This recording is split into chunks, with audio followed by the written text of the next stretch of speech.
Il avait usé de son habileté, de sa sagesse. Il avait usé de son savoir-faire. Mais il n'a rien péché. Comme en ce moment, ce que les médecins font. Ils usent de leur savoir-faire. Ils font ce qu'ils peuvent faire, ce que la médecine leur dit de faire. Nos dirigeants disent non, confinement, pas confinement, sortez, ne sortez pas, faites ceci, faites cela. Donc ils usent de ce qu'ils peuvent faire, de leur savoir-faire. Comme Pierre d'ailleurs. Comme Pierre avait fait. Et donc je disais, le gouvernement déploie tout leur savoir-faire, entouré de tous leurs experts. Mais ils n'arrivent pas à venir à bout de ce virus. Donc Pierre aussi, toute la nuit, il avait péché, mais sans toutefois avoir des poissons. Mais Jésus dit, et donc nous sommes dans Luc au chapitre 5, le verset 1 au verset 11.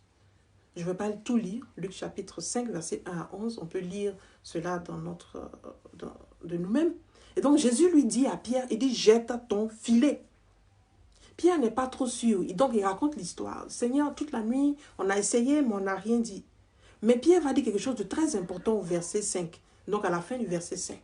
Il dit, mais puisque tu me le demandes, je le ferai. Puisque le Seigneur Jésus demande, puisque tu me demandes, Seigneur Jésus, je le ferai. Puisque tu me dis de croire en toi, je vais croire. Puisque tu me dis que tu me guériras, je vais m'accrocher à cette parole.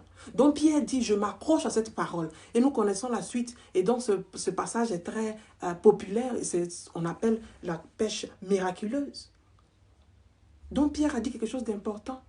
Sur ta parole, Seigneur Dieu, je jette le filet. Sur ta parole.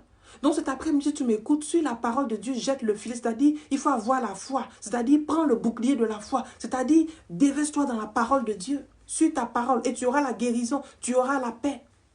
Tu ne comprendras même pas pourquoi le monde s'épouvante. Parce que tu auras la paix. Il dit, sur ta parole, je jetterai le filet. Et la suite, donc, je disais tantôt, nous connaissons la suite. La pêche miraculeuse, où Pierre a eu beaucoup de poissons. Et donc Pierre s'est saisi de son bouclier. Il a utilisé le bouclier de la foi. La réalité, c'est qu'il avait utilisé son expertise, mais il n'avait pas eu de poisson. Il n'avait pas eu de poisson. Mais sur la parole du Seigneur, il a fait ce que Dieu lui a demandé. Et il a été récompensé. Je veux te dire cet après-midi que sur la parole, sur la base de ce que je viens, de ce dont nous parlons maintenant, si tu te donnes au Seigneur Jésus, si tu acceptes de vivre par la foi, tu seras récompensé. Tu seras récompensé et tu seras sauvé. Et donc ta récompense sera le salut. On peut dire que la pêche miraculeuse, c'était la récompense, c'était donc le salut de Paul.